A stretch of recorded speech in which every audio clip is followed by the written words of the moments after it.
بالی would اداکار نوازالدین صدیقی کی اہلیہ نے الزام عائد کیا ہے کہ اداکار اور ان کے اہل خانہ انہیں کھانا، بستر اور حتیٰ کہ باتھ روم استعمال کرنے کی اجازت نہیں دیتے۔ بھارتی اخبار ہندوستان ٹائم کی رپورٹ کے مطابق عالیہ صدیقی نے اپنے وکیل رضوان صدیقی کے ذریعے بیان میں کہا ہے کہ نوازالدین صدیقی اور اس کے اہل خانہ نے میری موکلہ عالیہ صدیقی کو گھر سے بے دخل کرنے کے لیے ہر ممکن کوشش کی۔ موکلہ کے خلاف جائیداد کے تنازع پر شکایت درج کی گئی۔ ان کا کہنا تھا کہ پولیس کے ذریعے عالیہ صدیقی کو گرفتار کرنے کی دھمکیاں دی جا رہی تھیں اور ہر ایک دن پولیس اسٹیشن بلایا جا رہا ہے۔ انہوں نے کہا ہے کہ وہ پولیس کے رویے اور پولیس محکمے کی ناکامی کو اس سے منسوب نہیں کرنا چاہتے، لیکن یہ حقیقت ہے کہ پولیس افسران کے سامنے میری موکلہ عالیہ صدیقی کی توہین کی گئی، لیکن کوئی بھی پولیس افسر میری موکلہ کے حقوق کے تحفظ کے لیے سامنے نہیں آیا۔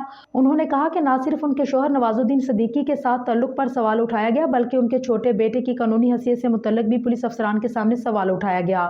وکیل نے کہا ہے کہ تعزیرات انڈیا کے دفعہ 509 کے تحت میری موکلہ کی جانب سے درج ہونے والی شکایات پر پولیس افسر نے کوئی کارروائی نہیں کی۔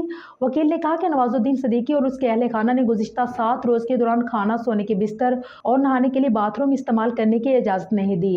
عالیہ صدیقی کے مطابق ان کے تعلقات شادی کے 1 سال بعد 2010 سے ہی خراب ہونا شروع ہو گئے تھے۔